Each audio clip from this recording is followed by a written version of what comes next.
Hello, welcome to another episode of the Political Playbook. I'm Wyatt. This is my co-host Darren, and today we are going over another attempted assassination attempt on the president. So this would be the third one in under 2 years. So this is obviously becoming more of a pattern than anything else. And well, we're just going to hop right into it. So Darren, the manifesto has been released, and you brought it up the idea. I think it'd be really interesting if we did like a kind of a deep dive into this dude's mindset through his manifesto. So, do you want to go ahead and start it and break it down for us?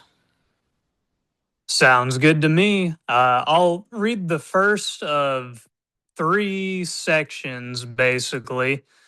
He broke it down kind of into a first beginning uh, kind of kind of section where he kind of explains his motives. Then there's a second section which kind of outlines the rules of engagement and rebuttals to possible objections from future detractors. And then there's a section at the end where he kind of goes on a bit of a tirade, and but you'll find out. So I'm going to go ahead and start. So here I am. Here we go. Hello, everybody. So I may have given a lot of people a surprise today. Let me start off by apologizing to everyone whose trust I abused. I apologize to my parents for saying I had an interview without specifying it was for Most Wanted. I apologize to my colleagues and students for saying I had a personal emergency. By the time anyone reads this, I probably most certainly do need to go to the ER, but can hardly call that not a self inflicted status.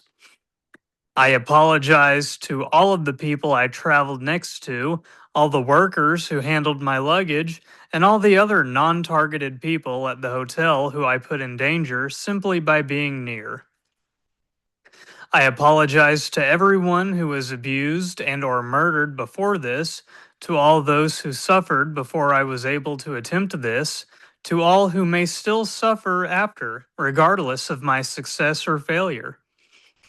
I don't expect forgiveness, but if I could have seen any other way to get this close, I would have taken it. Again, my sincere apologies.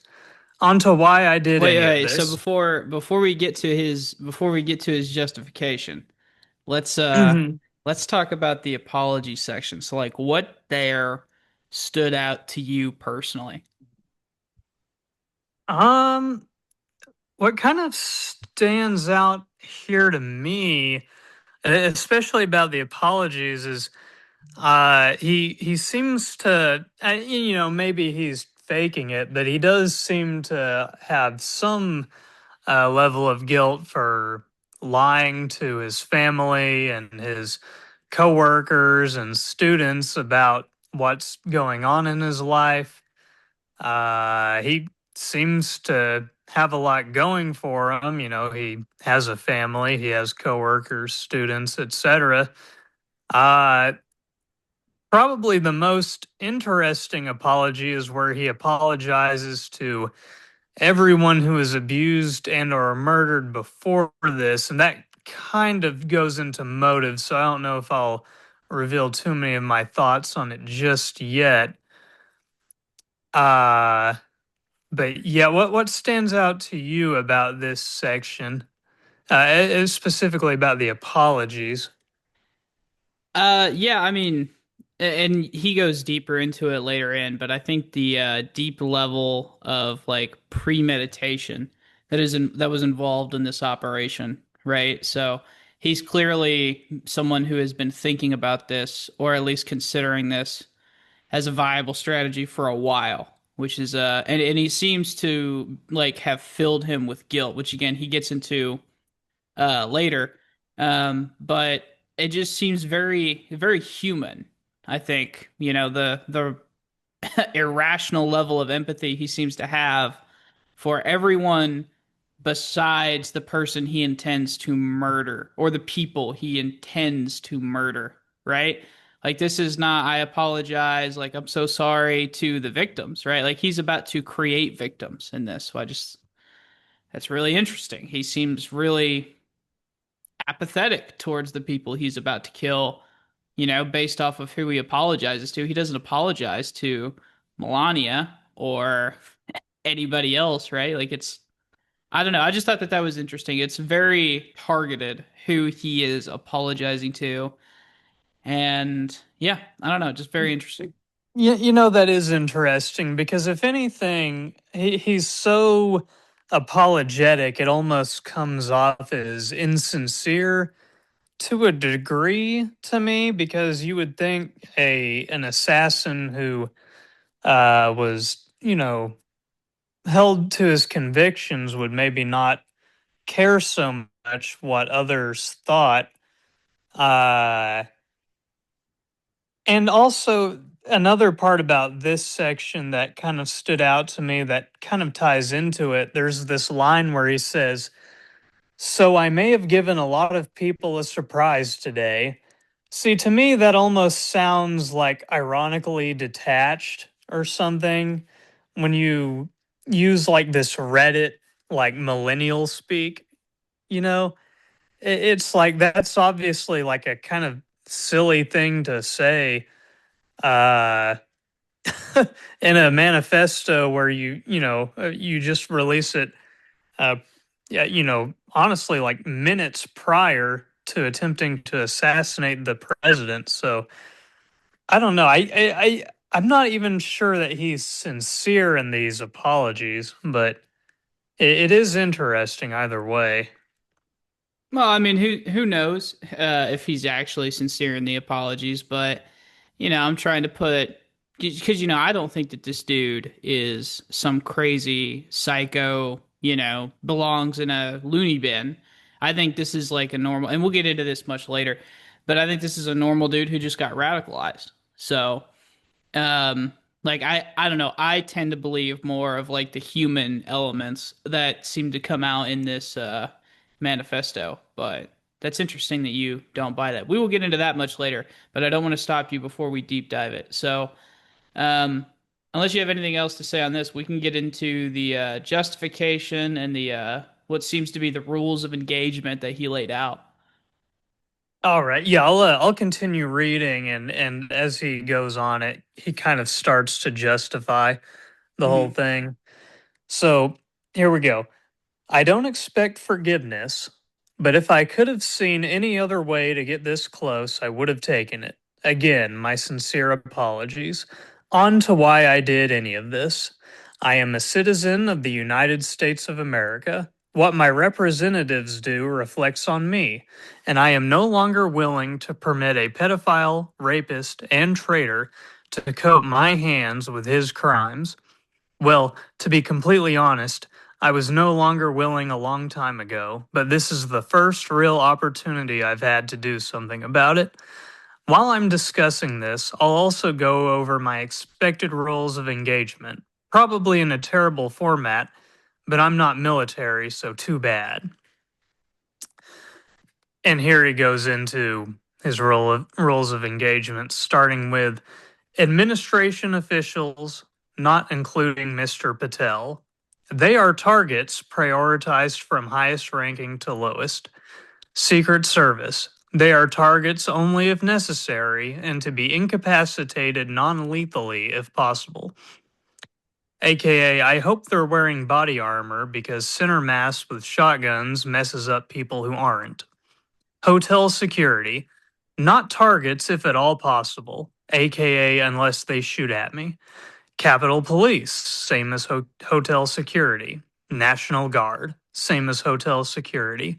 Hotel employees, not targets at all. Guests, not targets at all. In order to minimize casualties, I will also be using buckshot rather than slugs, less penetration through walls. I would still go through most everyone here to get to the targets if it were absolutely necessary, on the basis that most people chose to attend a speech by a pedophile, rapist, and traitor and are thus complicit. But I really hope it doesn't come to that. So that's kind of the end of the second of, I guess you'd say, three or four sections of this, distinct sections of this manifesto. What are your kind of initial takeaways from this particular section? Anything that stood out? Yeah, although he does not name the president by obviously President Trump, he doesn't declare him in this manifesto. He heavily implies that Trump is a pedophile, a rapist, and I think he calls him a traitor, right? Hmm. And he also mentions that, he wanted to do this sooner, right? But this was the first real opportunity. I mean, I know I mentioned it earlier. That definitely shows me that this is something that has been premeditated for probably a while, right? And, like I said, this dude is an unusually deep thinker on this because, like, he's basically set a rules of engagement list on who he would kill and who he would not kill, but obviously, ultimately, he was willing to kill anyone who stood in his way. Is from the very last few sentences. So I don't know. But what do you get out of this section? The justification of why he did it. See, that stood out to me too. That he lays out these rules of engagement, but at the end he basically just contradicts himself and says that he gives himself a justification if he incidentally kills any civilians. He said, well, they're basically complicit because they chose to attend an event honoring this pedophile, rapist, and traitor. So ultimately, he is totally okay with killing people, and then all the stuff before, uh, you know, I can't take it that seriously when when a few sentences later he just contradicts himself, and this is kind of lending towards my belief that he's not uh genuinely, he doesn't genuinely care for any of these people or any really anyone in general, or maybe he does, but it's hard to see who he cares for or who he doesn't. I don't know if you could call this, I'm no psychologist, but I don't know if you could call this psychopathic behavior, but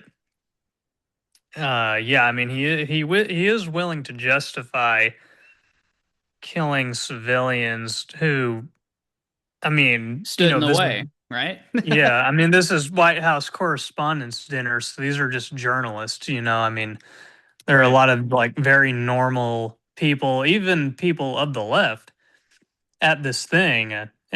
I mean, you could argue that there are probably more people of the left at this thing than people of the right, at least in prior of these, you know, dinners in the past. That I believe that's been the case. Hmm. Well, and Something. Oh, go on. no, you go ahead. I was going to change the subject a little bit.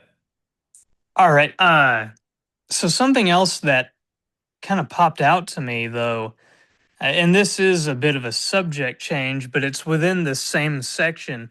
Hmm. So in his top priority, like his kill list, he starts with administration officials, but then he puts in parentheses, not including Mr. Patel. And now that is really perplexing to me. I actually don't understand that at all because Patel is as big, if not a bigger Trump sycophant than a lot of the administration officials. He's he goes after left wingers with it. The FBI. I don't know why he would give this grace to Mr. Patel, unless he thinks that maybe Mr. Patel is Cash is like a truth seeker or something, because that was kind of his persona before he joined the Trump administration. He would go on podcasts and, talk about the Epstein files. And as we'll see later, and as we've kind of seen a taste of already, the shooter, he seems to be at least a little conspiratorial. So I don't know if that's what it is, or I mean, Cash is also the only non-white administrate prominent administration official I can think of off the top of my head. See, So that's where my head went, was that he's a, if this guy seems clearly somewhat politically engaged, so he may know that Kash Patel is probably on the way out, right?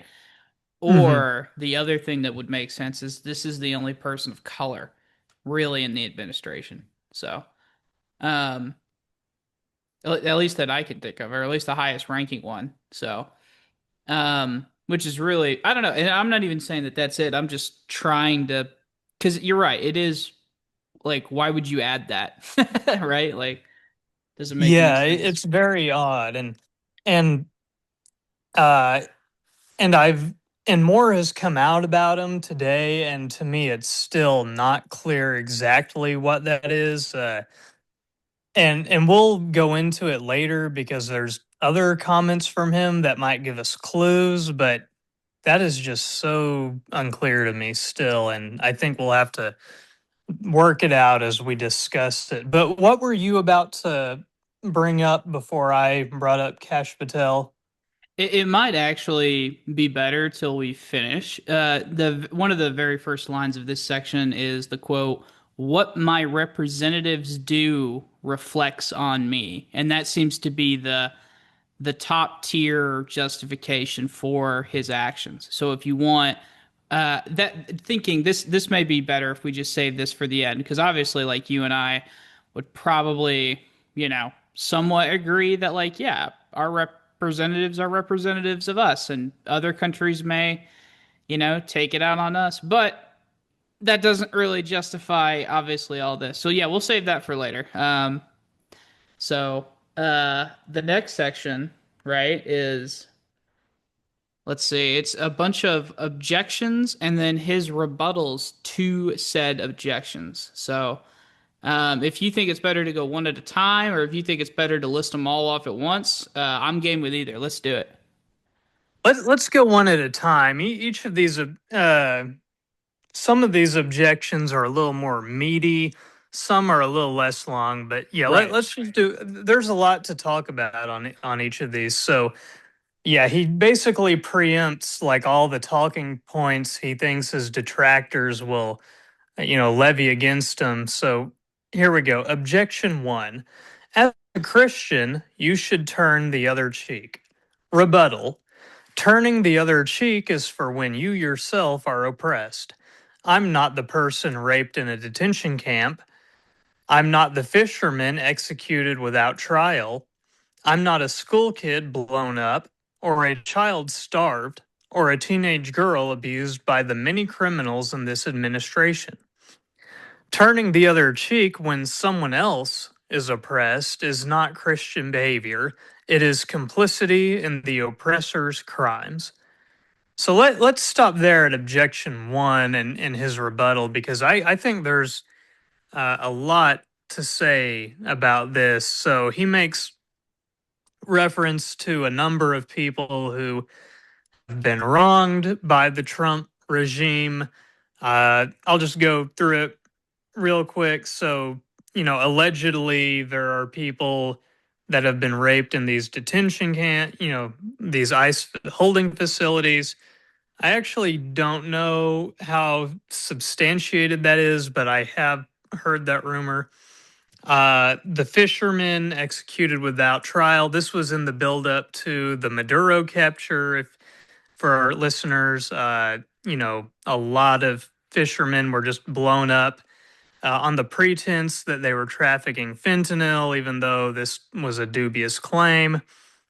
A school kid blown up. That is a reference to the Iranian girls that were unfortunately killed by a Tomahawk missile at the start of this currently ongoing Iran war. The child starved. I would assume that's a reference to the cutting of USAID.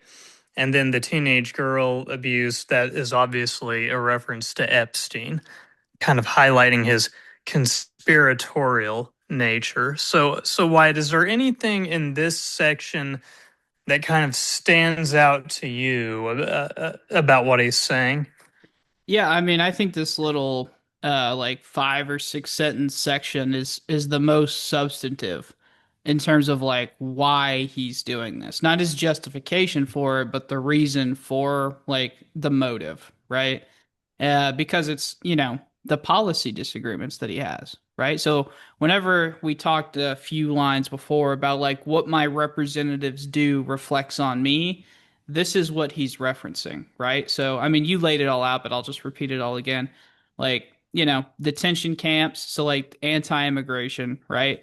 Bombing civilian fishermen, school children are getting blown up, ending USAID, right? And then obviously the Epstein cover up, right? So all of this, and he's using a Christian justification for this, right? So he's, at the very last sentence, he's like, turn the other cheek does not apply when you're not the victim, right? He's like, if you watch somebody get slapped, then it's not Christian to turn the other cheek. Like he's basically arguing that your Christian duty is to take action.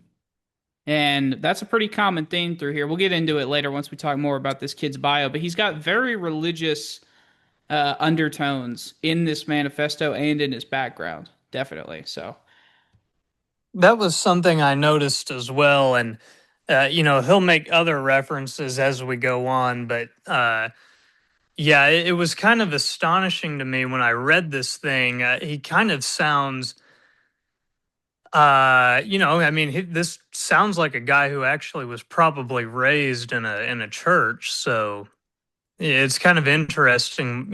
He kind of lends to how strange it is. He had such a normal upbringing, and yet he goes and does something like this. But if you don't have anything more to say on objection one, let's go on to objection two. And is that okay? yeah, yeah, go for it, man. Alrighty. So objection two. This is not a convenient time for you to do this. Rebuttal. I need whoever thinks this way to take a couple minutes and realize that the world isn't about them. Do you think that when I see someone raped or murdered or abused, I should walk on by because it would be inconvenient for people who aren't the victim? This was the best timing and chance of success I could come up with.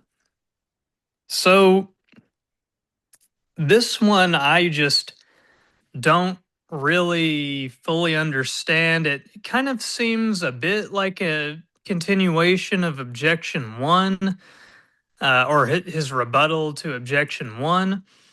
But is there some kind of like more esoteric, like liberal discourse about when it would be appropriate to like carry out an assassination or something? Because I don't really. Well, unfortunately, I'm not privy to those meetings. I'm only privy to the Epstein and the aid to Israel meetings. So I actually don't know what the assassination meetings are like at the DNC. No, I mean, but look, I mean, I kind of saw this as like political calculus, like some weird conversation. Somebody at some point put into his head, like whoever he's friends with, whoever he's redditing with or discording with or whatever, whoever he talked to about this probably brought up the point like if you do this before the midterms, then this is just going to give Republicans a huge boost that they didn't need, right? And so Mm, that's my and I'm not stating that as fact. I'm just trying to understand this as you guys are. So this is just my own speculation, right? So my understanding would be that like if, you know, you tried to do this now, then they're going to carry this. I mean, think about it like this. Iran has dominated the news cycle for, I don't know, 2 months, basically, almost. And now, like, I don't know if you turned on the news at all, it's nothing but this. So I got to side with the objection on this one, right? So from a yeah, you know pure what? political calculus standpoint. I totally agree, and I think you're totally right. I think that probably is what he was referencing because I would imagine, rather in his head or whoever he might have talked about this to beforehand, probably was like, well, Trump is very unpopular right now. The midterms are probably going to be a blue tsunami. why even give the Republicans any cannon fodder or, not, or any ammunition, I should say. Uh, Yeah, so and it yeah, that actually is a great objection because there's actually, if I were this guy, just wait until November, and it seems like Trump will be pretty disempowered by then if all goes according to the projections. So, yeah, right. I've got to agree with this objection, just like you, actually. Well, I mean, it is kind of revealing, right? Because there's basically two ways to like view this, really. So there's the view that you and I take, which is that like, we agree in the democratic process that it'll like kind of hold. So like the midterms will happen, the Democrats will win at some level, and they will largely restrain what Trump wants to do. The only way that this position that Cole Allen takes makes any sense or is even at all rational is if you're of the opinion that democracy will not hold, or that even if it does hold, the existential threat is so severe that it cannot wait until the November midterms are over. That's the only way you could even make a rational argument to the rebuttal, right? So I don't know. I obviously see how this guy came out, but I'm with you. I couldn't think. I think that was a stupid objection and rebuttal from from Cole Allen here. So Oh yeah, I tend to agree. Objection three. This one, I'll just read it real quick. It's really not. It's probably the least interesting of all the objection and sure. rebuttals he has. So here we go. Objection three. You didn't get them all. Rebuttal. Got to start somewhere. So I mean this. This almost just seems lazy. Like at some level, why would you even include this in your manifesto? I mean, so he's like, okay, well, I'm gonna try and kill as many as possible. Is basically the gist of this Right. little.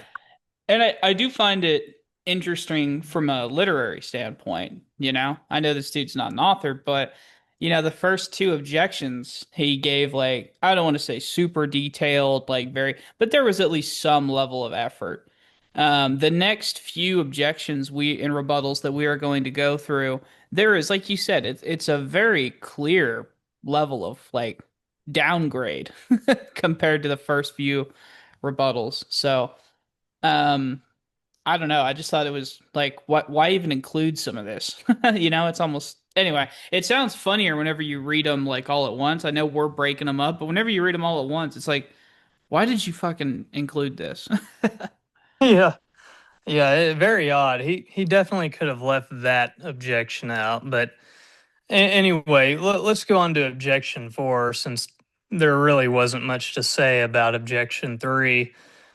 So, objection four. As a half black, half white person, you shouldn't be the one doing this. Rebuttal. I don't see anyone else picking up the slack.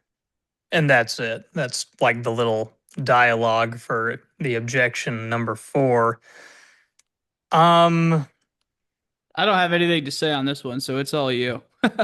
yeah, this one I didn't know what to make of either because uh it's like, well, how is you being half black and half white relevant? I don't know if this is some kind of like lib discourse about. Do you remember, like during the 2024 election cycle, there was like this meme online of it's like how black women feel, carrying another election on their shoulders and trying to save America, and it was like this image of like a tired black woman, Yeah. and it was posted like unironically, and it became like a big Twitter discourse. I don't know, this is probably pretty Yeah, no, niche, but no, I'm aware. yeah, so I don't know if this is like some kind of like continuation of that discourse about how, like, I don't know, like black people are tired, or perhaps the burden does not fall upon black people to do to make political change. So I don't know. Does he want a white person to go out and commit the assassinations? I guess I'm not entirely sure what this objection is really all about. Yeah, no idea either. No idea. Yeah, it's very odd. So let's see. Let's go to objection 5. Okay, so objection 5. Yield unto Caesar what is Caesar's. Rebuttal: the United States of America are ruled by the law, not by any one or several people. Insofar as representatives and judges do not follow the law, no one is required to yield them anything so unlawfully ordered. I would also like. Oh, no, that was it. I'm sorry. Almost went into the next section. So, yeah, it ends after saying no one is required to yield them anything so unlawfully ordered. Yeah, Uh, I it's mean interesting. yeah. I mean again, we get another Bible reference, right? Obviously. So he's I mean if I'm not mistaken, that's Jesus, isn't it? Right? Render unto Caesar what is Caesar's. So, Oh yeah, that's an actual Jesus quote right there. yeah, so which is interesting, and it's even more interesting because it's he's rebutting that claim, which is interesting to me. But his justification here seems to be like, listen, if they're not following the law, neither do we. It's basically Yeah. like very cynical, very anarchy type. Hey, this the legal order has broken down. So this is basically like we are too far gone. We now must take matters into our own hands here. So Yeah, I mean, I think it's interesting because, uh, in this rebuttal, he seems to try and like actively contradict a Bible verse, but I think what it really is like he's preempting a challenge to what he did by his Christian peers.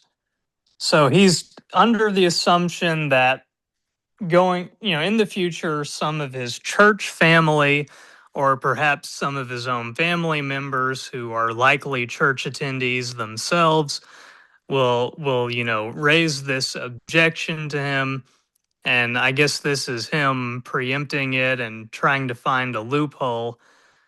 But I mean, it's kind of falls flat on its face. I mean, Jesus willingly went to be executed, even though it was an unjust killing, obviously, of him. And people were very oppressed back then. And Jesus didn't advocate for the slaying of Pontius Pilate or something. So, it kind of a silly use of the theology, but it is interesting how he will he'll use the Bible for his purposes and then explain it away in other passages.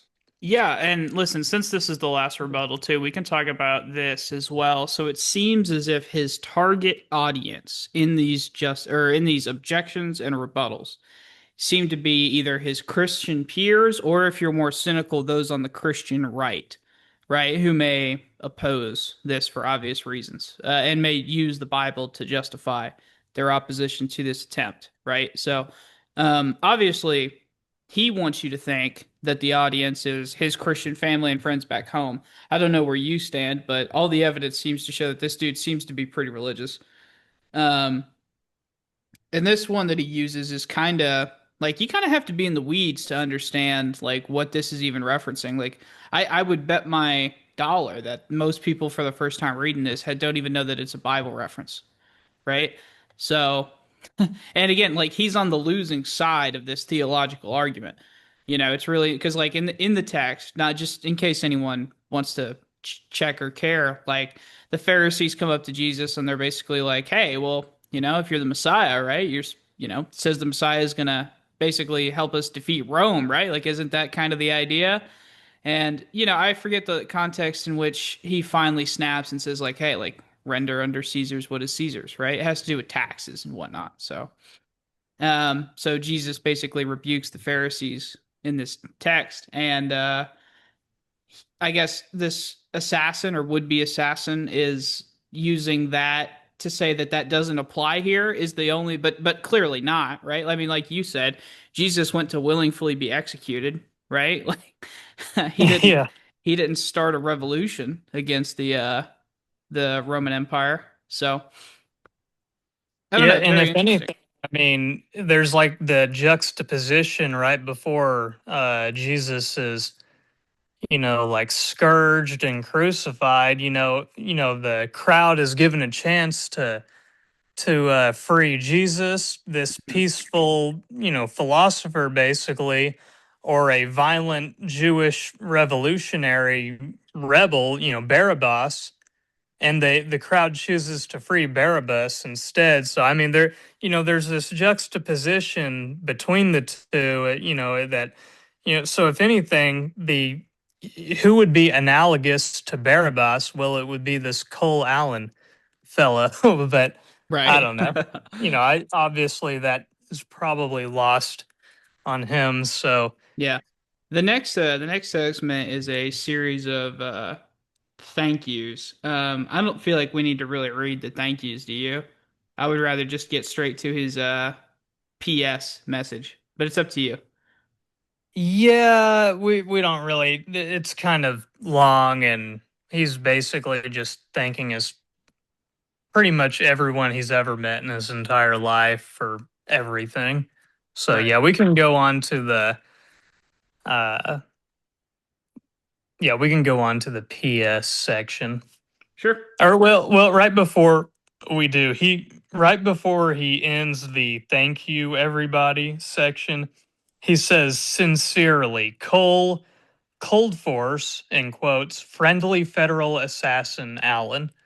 So that's more of this like unserious, like ironic detachment sprinkled throughout the manifesto. But yeah, that immediately precedes the PS section. So just I thought that was worth mentioning. But yeah. Hmm. All right, so here we go. P.S. Okay, now that all the sappy stuff is done, what the hell is the Secret Service doing? Sorry, gonna rant a bit here and drop the formal tone. Like, I expected security cameras at every bend, bugged hotel rooms, armed agents every 10 feet, metal detectors out the wazoo. What I got, who knows, maybe they're pranking me, is nothing.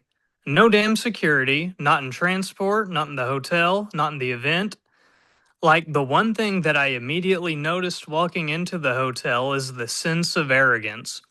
I walk in with multiple weapons, and not a single person there considers the possibility that I could be a threat. The security at the event is all outside, focused on protesters and current arrivals, because apparently no one thought about what happens if someone checks in the day before. Like, this level of incompetence is insane, and I very sincerely hope it's corrected by the time this country gets actually competent leadership again. Like, if I was an Iranian agent instead of an American citizen, I could have brought a damn Madus in here and no one would have even noticed shit. Actually insane. Oh, and if anyone is curious, and how doing something like this feels. It's awful. I want to throw up. I want to cry for all the things I wanted to do and never will, for all the people whose trust this betrays. I experience rage thinking about everything this administration has done. Can't really recommend it. Stay in school, kids. And that's it. That's the end of his manifesto. Gotcha. So what there at the end stood out to you? Yeah, I mean, just it's like he cycles in and out of like seriousness and then this like ironic like millennial like I don't know if you'd call them quips, or I would almost call them like millennialisms, like some quirky little thing to throw in just to sound like a funny dork. Can't really recommend it. Stay in school, kids. I mean, he puts that in a manifesto where you know, immediately preceding his attempt to kill the president of the US.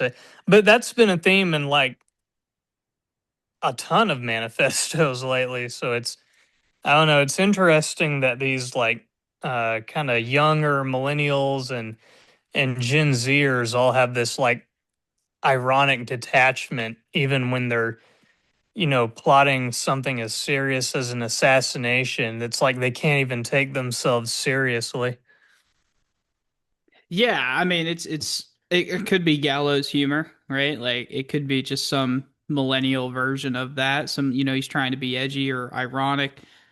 Um, I don't know. Could be anything, especially like he's like literally apparently like writing this like moments before or like a few hours before. Like he's just shocked at how easy it was to get here, you know? He even references he was like if I would have known it was going to be this easy, I could have brought a lot more shit. He literally basically says Hmm. that, right?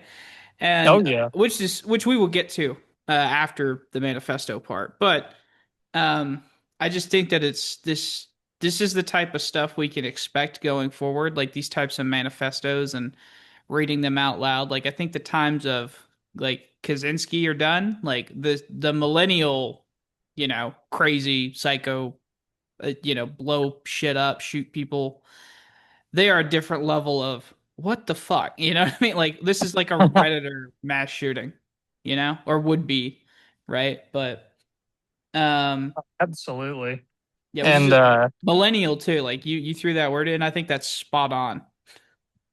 yeah, yeah, I mean it's just the kind of thing you would expect from that generation. And unfortunately it's seeped into ours a little as well. However, it's nowhere near as pervasive. The only other thing I would, before we just get into like general comments about the shooter himself and maybe the manifesto in entirety, the only other thing about this section I would point out is that he has this sense of smug, like arrogance. There's this line, like the one thing that I immediately noticed walking into the hotel is the sense of arrogance. I walk in with multiple weapons and not a single person there considers the possibility that I could be a threat. And then he says like, uh, how was that later? Yeah, he says something like, "What is the Secret Service doing?" Uh, so I don't know. He really felt confident in his capabilities, but as we'll go into later, if people saw the video of his attempt, it was pretty pathetic. But it's just interesting from a psychological point of view. This guy definitely liked smelling his own farts. Yeah, I mean it's funny that he points out the arrogance of, the Secret Service and the security details, and then he immediately like this is a rather embarrassing attempt to be completely honest, right? Like this Yeah. is about as dumb as a way you could go. Now it is shocked. I mean, don't get me wrong. He's got merit to the claims, right? Because to the claims of arrogance, because the idea that it would be this easy, uh, like let's imagine for a second that it wasn't a gun situation, that it was a bomb situation. How we're looking at a different Monday podcast recording, right? And it wouldn't have to be a very big one, to collapse a building or, destroy a couple of floors. Like Oh, certainly, yeah. it, it almost is because, this hotel apparently, and I didn't know this, you can literally just reserve a room the weekend of the White House Correspondents Dinner. And it's like, huh, I'll tangent for a second, but just bear with me. So, we used to have plane crashes all the time, right, in the United States, and then they finally came out and said, "That's it. We're gonna investigate every single fucking plane crash that has ever happened." And so, what you do whenever you do that is that like they come up with solutions so that way that never happens again, right? So, over time, we've seen plane crashes drastically decrease, right? The Secret Service does the same things for these attempts, right?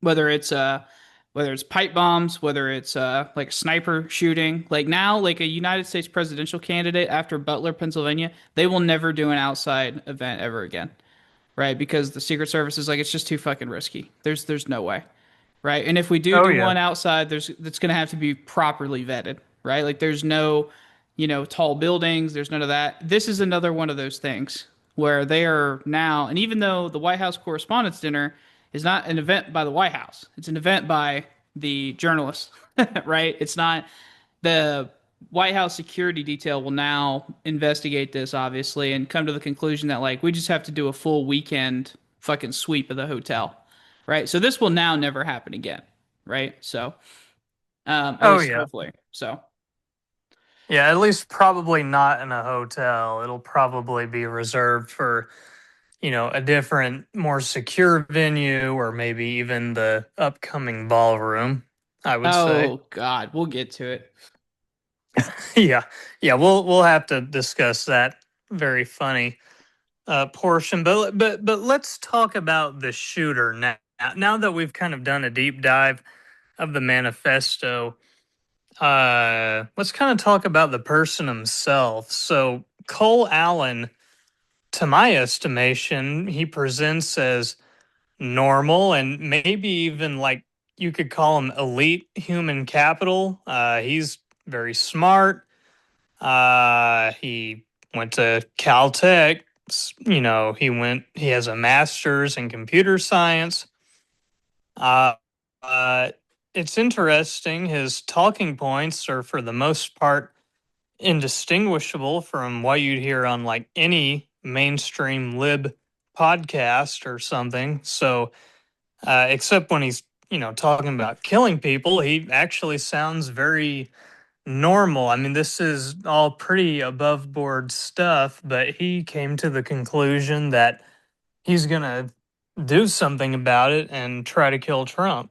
So, Yeah, it's very um, interesting to me. The guy, obviously, he's a mechanical engineer, right? And then he went on to get his master's in computer science. He's a teacher, right? He's a game developer. Like he has a game on Steam.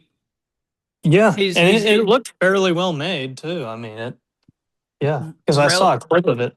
relatively active in his community, right? He's a Christian kid. He like I said, he quotes Jesus in the manifesto, right? And he makes a ton of references to his faith in the manifesto. Like this seems like you said, like a dude with he's just a superior human stock. Like he's a good contributor to society and then at least like from the, tangible stuff that we can see, but like I don't know. What do you think like makes a person like this like fucking snap, or come to the realization that like I have to take matters into my own hands? See, that I don't know because, you know, based on the talking points he uses and, the objections he raised, there are millions of people that, for all intents and purposes, basically have the same ideology as Cole Allen. I mean, they would probably agree with literally every section of his manifesto except for when he's justifying the killing of the president. So, what makes him snap? It doesn't seem like he's experienced any terrible trauma that we know of. Uh, here's my theory, and let me know what you think of it. But take Luigi Mangione, for example. Luigi Mangione, his motives are less clear. Luigi was more of a radical centrist, if anything. But what was striking about Luigi Mangione is that he too had a lot of things going for him. He came from a wealthy background. He is very handsome. He's intelligent. He was like a software engineer, I believe. So but for all intents and purposes, I mean, he lived a life that many people would probably be very jealous of. So, what is like the impetus behind this? I'm almost thinking it's narcissism. And I say this because you take somebody like Luigi Mangione or, Cole Allen, and they likely had good grades growing up. They were likely lauded by, people, their superiors as people with a lot of potential. Maybe they were given a lot of praise, but even though they have many achievements and were doing pretty good in life, they were just doing good, but maybe they weren't doing great. Maybe they aspired to some greatness that they had yet to achieve or felt as though they would never achieve. So maybe this is like their way of etching their name in the history books, by, doing one like crazy act of, crazy, daring, perhaps history changing act. Maybe it's like their narcissism that compels them to do this. That would be my guess. But what say you? What that do you think that theory has any merit, or do you have another theory?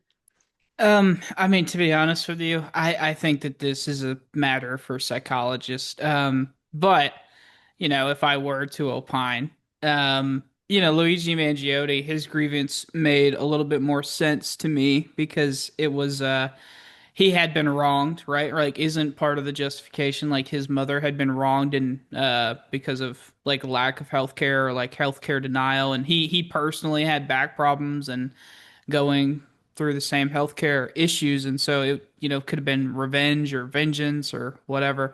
I definitely don't think Luigi's was due to narcissism, right? Like, but as much as I think it was like personal grievance, but for Cole Allen, it seems to be a different calculation. So, I mean, if I were to guess, I mean, this dude sincerely believed to what he said. Like, he definitely believed Trump was literally a pedophile, a rapist, a traitor, right? And he's guilty of all these actions. And I'm sure this dude at some level, and you could also say this is narcissism, but at some level he thought it was incumbent upon him to take action against what he thought was somebody who was literally, covering up rape, pedophilia, murder of children, right, or innocent fishermen. He probably thought it was all of our duties to stand up and do something. He probably thought that he was going to be the guy that kind of kickstarts a revolution. And again, I don't know, right? I mean, the good news is this dude's alive, so we'll figure out what his motive is at some point.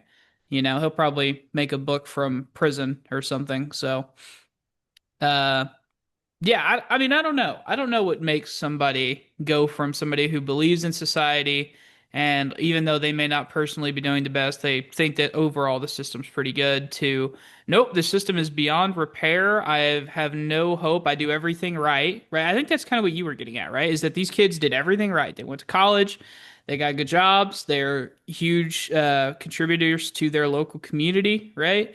And they, like in Luigi's case, like he was still wronged, right, by the system, and I'm sure Cole Allen thinks that the same thing, right? So I don't know. Yeah, maybe. I mean, because you look at his like current, like his work history.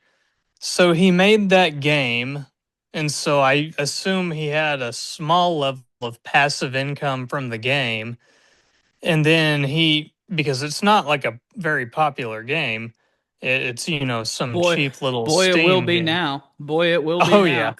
Oh yeah, he'll make a lot of money on it now if they keep it up, but uh otherwise I think all he was doing was he was a part-time tutor for like a tutoring agency. So uh yeah, I don't know exactly what his deal is, but he actually doesn't, despite his education and his credentials, he actually doesn't seem to have all that much going for him. So maybe it was like a lack of hope that uh drove him to do this. Maybe he wanted to give him his life a little more purpose.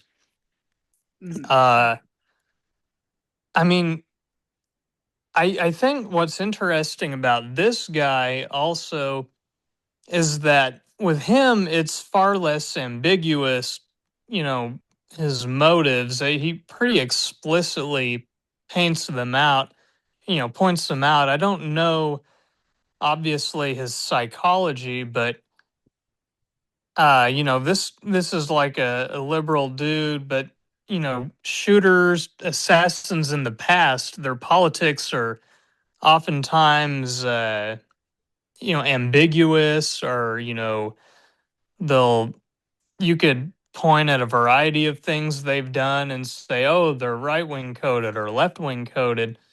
Luigi, for example, I don't think obviously his assassination was left wing coded, but Luigi himself, I don't know that you could necessarily call him a left winger.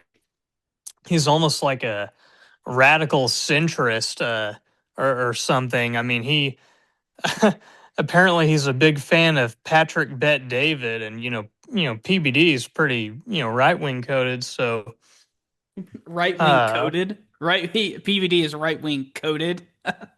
well, more than coded. He's explicitly a Trumpist, but uh, and even like the guy that took a shot at Trump. I mean, like in Butler, PA. We actually now we can probably make an educated guess, but we don't know actually. I mean, his past is kind of has mixed signals in it as well. Is he right wing? Was he right wing or left wing? We actually don't know. So, and then there was that Ryan Routh guy who was hiding in the bushes at Mar-a-Lago, and his politics uh, didn't really make much sense either. So, uh, but so it's interesting that you know past shooters oftentimes kind of seem like maniacs without a clear ideology, but this guy he seemed to have something pretty.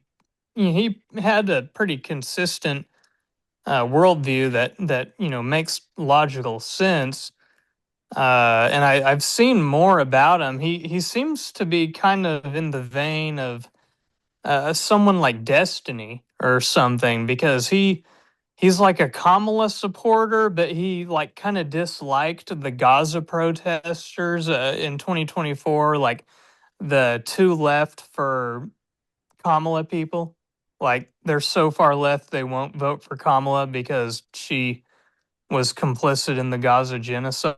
He was a critic of those people, so if anything, he seems to be like a center liberal. Yeah, I don't know that many people are going to draw that same distinction as you are. To be completely, I mean, they're already not, right? Like I mean, those people view Destiny as the same as like Kyle Kalinske or Hassan Piker, right? Like, unfortunately, but yeah, I don't know. It does. It is weird that he's in that camp, and you're kind of right. Like we are seeing more violence from these people that are either apolitical or more center moderate that just snap, right? Like it's very interesting to think because you would think that it's the most radical fucking left wing fucking lunatic who's trying to, break the chains of capitalism or whatever, right? So, um, Yeah. but Yeah, I mean, I can't think of any Hassan Biker fan that has attempted an assassination. I don't know that there is one. But you know, maybe somebody who's a Will Stansel fan will, or like this guy, or somebody who watches PBD will be compelled to take a shot at a healthcare CEO. So yeah, it's very interesting that you know, not very, these people aren't radical ideologically, but they are willing to take radical action. yeah, it's kind of insane. Let's get into, unless you were wanting to more talk about this, kind of like the political reaction from all this. Unless there's more you'd like to mention or go over. Now let's talk about the fallout, the political reaction. Yeah, Yeah, that sounds good to me. Yeah, so, again, this is a presidential assassination attempt, right? Not just that, they're trying to kill the entire cabinet. Anyone who gets in his way, any ranking official within the Trump administration is like fair game, according to this guy, right? So that's a big deal. And he got within, I mean, what do we want to say? 100 yards to be really pessimistic, but likely closer, right? Like, so in a moment like that, you would think it would be incumbent on the president to come out and be like, hey, listen, like we oppose political violence and all that and da da da da da. This is a chance we have to come together. You know what you're supposed to say, like how Hollywood would craft the speech, right? But instead, what we got was Trump just being like, "Yeah, our Secret Service got that motherfucker," basically. And then Hmm. none of this would happen, by the way, if I had my fucking $500 million ballroom at the White House, which is not true. Like the White House Correspondents Dinner wouldn't be held there either. But I just think it's really weird. And don't get me started on the reaction from the pundits or the podcaster class. It has been, I mean, I don't know. You start wherever you want to start, but I can go pretty much anywhere from people's reactions. Uh, I It, guess it has the not it has not been healthy in my opinion. The reaction that we're seeing, the reaction that we're seeing from my perspective is only going to lead us to a worse place where shit like this is more and more common. Yeah, so I guess the reaction that I've seen that I find most irksome, and it's not as pronounced as it was in other shootings, but there's like this strain of people that think like every shooting now is staged or some conspiracy or something, and it's like this is just ridiculous. So is like the theory that Trump staged this so he'd have an excuse to finish the ballroom that's already under construction? I mean that I think that's actually the theory in some people's heads, or that maybe he's doing this to look better for the midterms. I don't know. It's hard to believe people actually believe this kind of stuff, but yeah, I mean, I've seen it. So I do agree with you in that sense because like if I were to steel man the conspiracy, it's that this was staged for two reasons. One, to get Trump the ballroom he wants, and two, to give him a bump in the approval rating right before the midterms, right? The problem with that, as I see it, is that, if you're going to have a conspiracy like that where someone's going to have an attempted assassination, you have to kill the would-be assassin, right? That's the whole point of the conspiracy is that you can't have any loose ends, right? So, yeah, obviously that didn't happen. And if you were crafting a manifesto, you could have crafted one better than this. You know what I mean? None of that makes any sense for me. So like I'm with you. Like I kind of dismiss the conspiracy stuff from the start unless we've got really good reason, and in this case I just don't. I just don't see it. So yeah, despite, I mean, they can pull like if you're really stretching stuff, they would pull like, oh, well, did you know a judge actually blocked the construction unless it's for national security reasons? And it's like, oh, did you know I don't give a fuck, and that still wouldn't make any sense even if we conceded that. So, anyway, go ahead. What were you saying?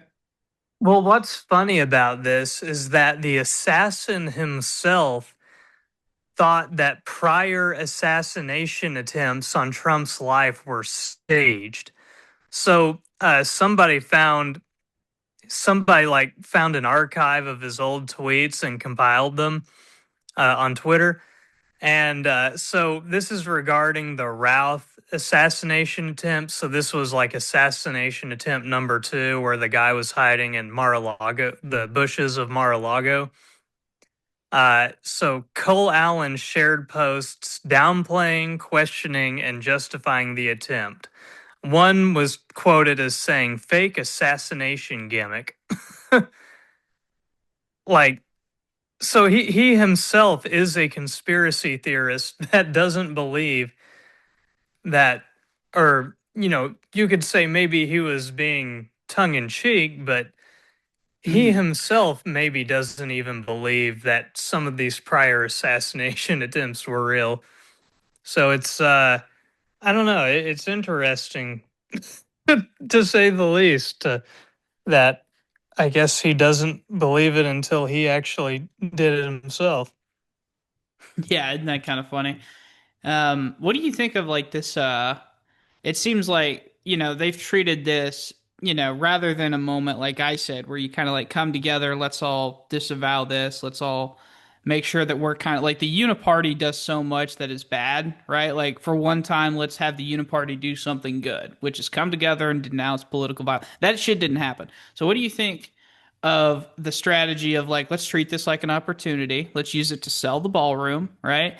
And let's use it to dehumanize like the left. Like let's blame the left's rhetoric. And this is more from the pundit class than Trump himself. Although Trump himself is not guilty of this, he is, But I don't know, like Michael Knowles and Matt Walsh and Ben Shapiro say stuff like the left killed or tried to kill Trump again, or Meghan McCain or Riley Gaines, like stop trying to kill our president. Like, what do you say to these people or this dialogue? No, to me, at this point, it almost sounds desperate because I think they're trying to find anything to justify getting people to vote for this man in the midterms. I mean, also, it's part of the grift. It's part of their job. To some extent, it's like it. They almost have to do it because what else would they talk about? When talking is their job, what else are they going to talk about? What else are they going to say? So to me, it's basically to be expected. I would expect it basically of the entire of any pundit Well, or there's podcaster type. there's no doubt in my mind that the media apparatus would rather talk about, how the left tried to kill Trump again rather than like try to justify the Iran war, right? Like that seems obvious to me. I don't know, do you see any like uh negative impacts from shit like this though? Where it's like, well shit, our most influential people, our most like close people to the president are using this as an opportunity to like beat over the heads their political opponents or like even basically increase the divide, right? I'm not so worried about it. I mean, it's like I just don't think the division is ever going to heat up to such an extent where it becomes like civil war or anything. Like, yeah, people are divided, but we're not more divided than when Tyler Robinson killed Charlie Kirk. This guy, Cole Allen, he didn't even kill anybody. So I think, and people forgot about the whole Charlie Kirk thing within a month, sadly. So, this guy didn't even kill anyone. So I think within a week and a half, we'll have all forgotten about this guy unless, some salacious details come out. So, yeah, I don't know. On one hand, divisiveness, it's not good, but on the other hand, I just don't see long-term division arising from this little incident. Well, I mean, my I guess pushback would be like I don't know that it's necessarily one incident. I mean, stuff like this used to be things of the past, right? Like we really haven't had to deal with major political assassination since the 60s, right? I mean, you've got attempts here or there, like, on Reagan, and there were attempts on Obama and Bush, and obviously, but for the most part, it was a thing of the distant past. Like, you know what I mean? So now they're becoming more and more common, right? Not just for the president, but for, like, as you know, we covered it on this podcast, like the Minnesota Speaker of the House, right? And the state senator were killed by some fucking lunatic. Um, there's the congressional baseball game, right? Like, there's political violence is only becoming more and more common. And I think the problem that we are having is because we're not opposing it in a unified way, right? Like that would be my argument is that like the reason we're seeing the increase is A, we don't have a lot of restrictions on guns because we have a Second Amendment. And so it's very easy for crazy people with a lot of ambition to get guns, right? And we don't have enough cultural hope or defense of the system to the point where people don't want to do this shit, right? So like it's to the point now, like I think people might continue to do stuff like this just because they think they'll get famous, you know? Which you can say what you want about Kaczynski, he's fucking crazy, he's a lunatic and all that. He didn't do all that shit because he wanted to get famous. You know what I mean? You know what I mean? So Oh yeah, yeah, he was pretty. He was a pretty unique figure. We haven't. He was kind of like a supervillain almost because he was actually intelligent and doing all these crazy things. You know these mass shooters and would be assassins. They're kind of lame in comparison. So or kind of weak as well. Not very intelligent. yeah. I mean, I don't know. I guess this is just me ranting because I just see the dialogue on this is so important, so unbelievably important that we come out, we show a united front, and then we oppose this type of shit to keep it from happening again, right? And instead, what I'm seeing is literally like high school cafeteria fucking level of arguing. I mean, it's literally like, why is the left the only one? It's only one side that the left does this. Well, actually, look at this Cato Institute study. That happens more on the right. Well, fuck you. You tried to kill our president 3 times. It's just, I think people think that it's a game and it's not. Like, people could have lost their lives at the Correspondents' Dinner, right? So, it's very Yeah, serious and it's not being treated as serious. Like, I promise you, like, these people think it's a game and it's not. yeah, it definitely could have been way worse, but you know, I I guess I'm kind of a glass half full type of guy by my disposition. So, I look at Trump can really light a fire under people. I mean, he will cause an emotional reaction uh, on one extreme or the other. Whether people are going to love him or they're going to hate him. Not a lot in the middle. So, for how many guns are in this country, relative to the population, I've got to say, I'm kind of surprised there have only been three like serious attempts on his life, in his second term. If anything, it doesn't seem way too frequent. It feels like there's been a lot, but if you think about how many people have access to weapons and, how many people are opposed to him and the inflammatory actions he takes, you know, three attempts doesn't, and all, only one got really close, so. See, I think this is a I would offer to that a critique of pure reason, right? Like you're taking like a very like, well, listen, it is an increase, but if you think about it, right? I mean, there's millions of guns, and there's millions of people with guns, and there's millions of people with guns who hate this motherfucker, and only three even attempted. That's pretty good. I think the problem you have with that is that sorry to I didn't mean to talk shit to you that way. I just was No, no, ranting. you're Anyway, you're good. It I think sounds kind of funny when it's phrased like that, but like, yeah.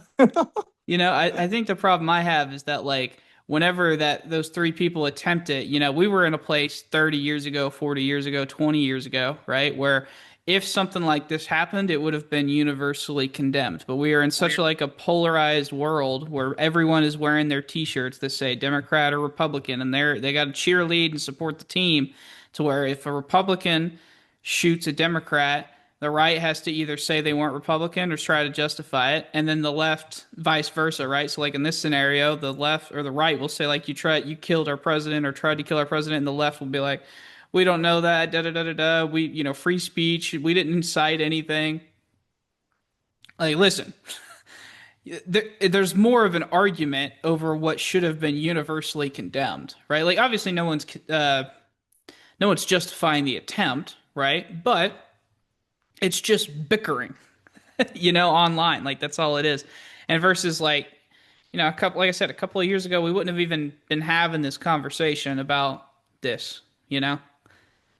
Yeah, I mean, the discourse is more petty, but I think that's unfortunately just part of online life because if you can, hide your real name and face, and then you can talk to anyone in the world at any time, then people are going to say their id will come out a little more and they're going to say whatever they want. So I think now we're just kind of getting a more raw uh, view on how people really view things. But, you know, since we're getting a more raw look at how people view things, I think it's kind of remarkable how, for the most part, most people aren't too crazy. I mean, there's perhaps a lot more crazies in the world than we realized, more lunatics than we would like to think. But,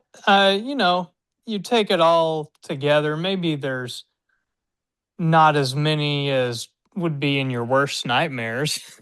So I guess that's a good thing. Yeah, that's true. That's true. Um, yeah, I don't know. I don't know. Is there anything else you wanted to mention? I'm trying to think if there's anything else. I I am think, shocked as far as security goes, how easy this was. Um, but that could just be because it's not hosted by the White House, right? It's the I don't know, but it's like it's the Union of the Correspondents is what it is. So like the journalists actually host the event. So I guess now, like, they're just gonna have to, next year or whenever they do this again, they're gonna have to like include the Secret Service for like the preparation for this. yeah, I think look, a lot of people are, being pretty critical of the security situation. And I think there are perhaps areas that are worthy of critique. But ultimately, I think this was a security success. I mean, this guy, maybe in the future you should like vet people that are going to be staying in the hotel during the time when this event occurs, a little more thoroughly. So, that to me is more on the hotel than the Secret Service.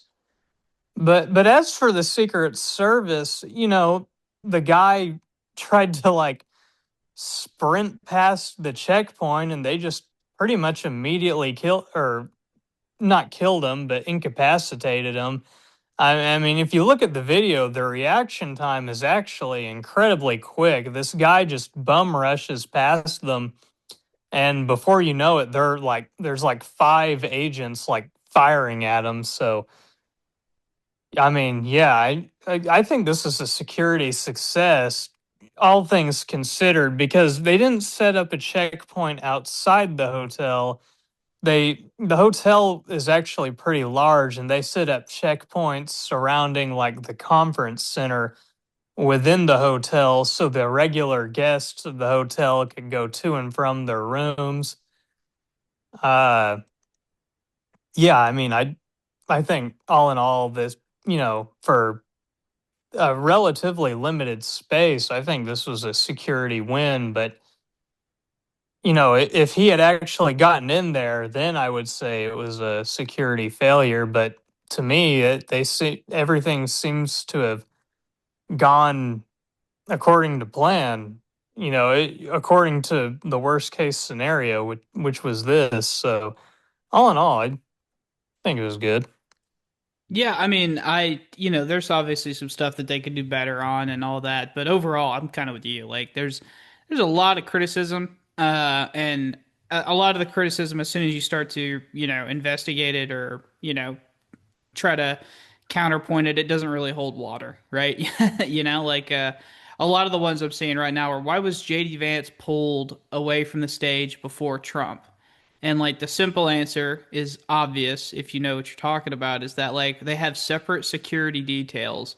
Vance's were significantly closer to Vance, so Vance got out of there first. Like that's, you know what I mean? So it's like, well, like they did get to Trump like 10 seconds after they got Vance off stage, so it's not like, you know.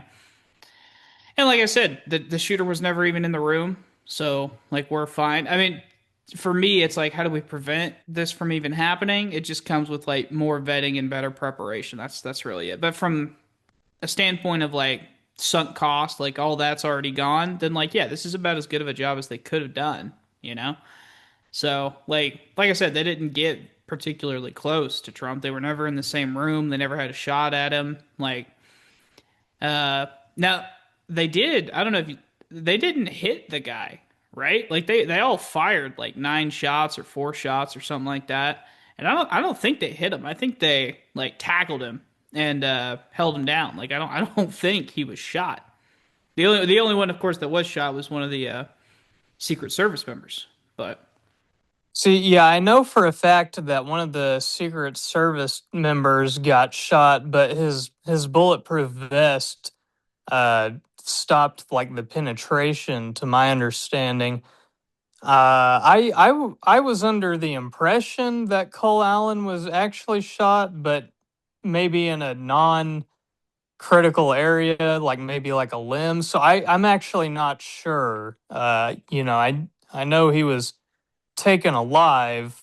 Uh, right. I don't know. I think the Secret Service didn't even fire a ton of shots at him. I think, the total amount of rounds expended trying to apprehend this guy might have even been less than 10, to my understanding, but I actually don't know if he was shot or not, Gotcha. interestingly enough. Right. Well, there's got to be. I tell you what, this will be interesting. I wonder where like Fuentes, Tucker, and Candace are gonna take this because like they strike me as the more conspiratorial, conservative group. I am very interested to see where this goes, and of course, like on the left as well. Like, oh, I think Kyle Kalinske made a video today, and like the thumbnail thing is like things are not adding up. And Vosh obviously he called it fake, but you gotta. These are like these are people that are pretty too far gone. Like these are not real people at this point.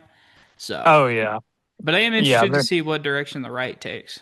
So, well, I'm sure Candace will link it to Brigitte Macron somehow. ha, yeah, Nick seems to be very level-headed about these things. He didn't engage in the kookery surrounding Charlie Kirk's assassination, for example. I think Tucker will probably straddle the two positions.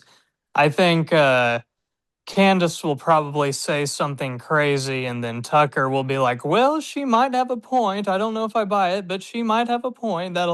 That's kind of Tucker's diplomatic approach. I've noticed in the yeah. past. So, He could go full he could out conspiracy Kansas. He'll do the whole like they want you to think that you can just go up to the hotel and you can just order a reservation during the White House. Well, no, you can't actually. That's not how that works. I can't do his impression very well, but you know what I'm talking about? Like, no, you I can't actually. Um, I know exactly, like his affect, his like I don't know, his cadence. Yeah, I the Tucker the Tucker manner of talking is very funny to me. yes, So. yes, and I know he has to do it consciously. You know what I mean? Like it's not something that is a natural way of oration. Like you have to do that intentionally. So